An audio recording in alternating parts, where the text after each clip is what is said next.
how do you know the difference between not being a vibrational match or not in alignment with something, and that's why it's not manifesting your reality? Give it to us again. How do you know the difference between not being a vibrational match or not being in alignment with something, and that's why it's not manifesting in your reality? Well, that's always And true. Those things are saying the same thing. I know. And conversely, being in alignment with what you want and not having it in your experience this red hot minute because of timing issues. Well, timing is only about alignment. But you've talked about how you plant seeds in the ground. You can't, like when the little shoots start coming up, you can't tug on them and make them grow into ripe tomatoes immediately. You know that it's going to be X number of days between germination and ripe fruit.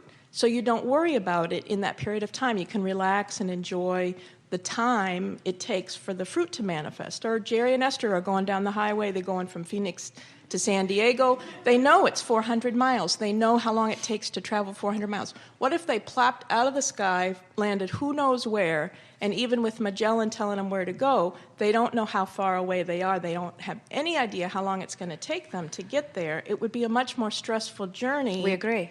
How do you know the difference between being out of alignment with something and just needing to let time go by? But here's the thing that we would like to... Let's say that Jerry and Esther plopped out of the sky and did not know where they were. Let's say that they didn't have a Magellan. They're just somewhere in relationship to where they want to be. And what we're saying is they could make that journey quantifiable by following the path thoughts that feel the best, and they would move in the right direction. When Jerry and Esther first began receiving Abraham, there were friends in Phoenix who were coming to Jerry and Esther's house and having Abraham chats frequently. And one night, the four of them hatched an idea that they would go get lost somewhere in Phoenix and Jerry and Esther would come and find them. And it was literally a game of where does it feel like they are. They had no map. They had no sense. And so Jerry and Esther, and Esther was not receiving us verbally. At that time, she was still receiving us through the typewriter. And so their agreement with us was that we would just point in the direction of them. And so Esther relaxed and followed the point. And they came to an intersection, and we would point. And they came to another intersection, and we would point. In other words, they were following what felt like the way to go.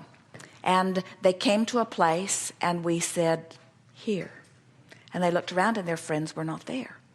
Very frustrating for Jerry and Esther. How could Abraham get it wrong? So off we went again. This way, this way, this way, here. Again, their friends were not there. Very frustrating for Jerry and Esther. They're on their second tank of gas now. But they had agreed no one would go home until either the sun came up or they had found them. And then they found them. And Esther said, first we went to the dumpster behind the Mountain Shadows Resort. And they said, we were there. And they said, and then we went to the Denny's restaurant over on such and such a street. And they said, we were there. In other words, Jerry and Esther were clearly on their path. They were feeling the vibration of what they were reaching for. And what we are saying to you is you will get to the place where you will always be able to feel the direction of that which is your goal. Every goal will be quantifiable in time. But my question really is more about time. Is there a time No. frame? So the time is about the resistance that is involved. And so even in the tomato analogy, the tomato cannot become what you want it to be faster than your expectation. It's like the 4-minute mile. If you were in complete alignment with having fresh, ripe tomatoes, that tomato would be there. Yes. Even if you planted them yesterday. Yes. That's what I thought. Because the timing, the amount of time that elapses between where I am and where I want to be. You see, you didn't just decide that you wanted anything just now. You've been launching those intentions all along. So your future, your vibrational escrow is full of all of these potential manifestations.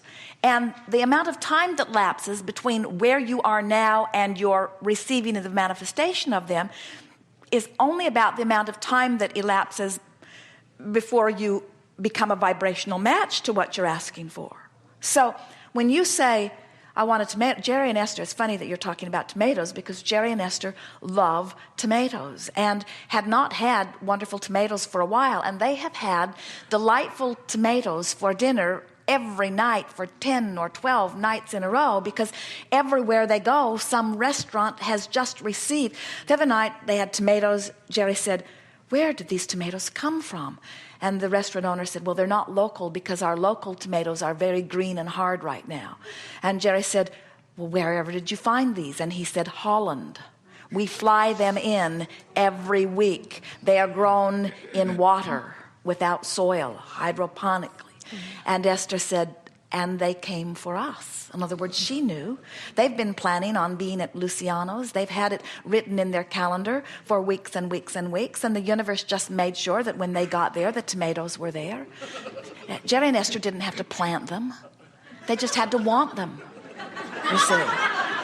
And that's true of everything. When you want it and you are not vibrationally in opposition to what you want, the universe in all of its resources will yield it to you. It's this feeling that I've got to do it myself. I've got to dig the hole. I've got to put the seed in the ground. I've got to tend to it. I've got to water it. I've got to do all the work, and then I get the credit for it. I get the blame for what goes wrong and the credit for what goes right. And we say, morph yourself into the greater scheme of things and take the worthiness that is yours, and let the fairies of the universe assist you, and stop taking so much responsibility up on yourself, and live happily ever after, and shorten that crevasse between where you are and where you want to be on every subject to now.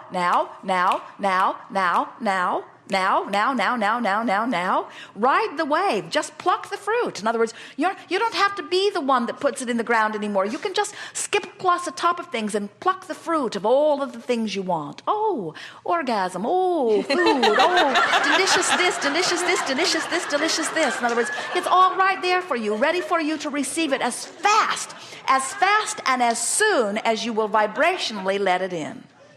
Yes. Thank you.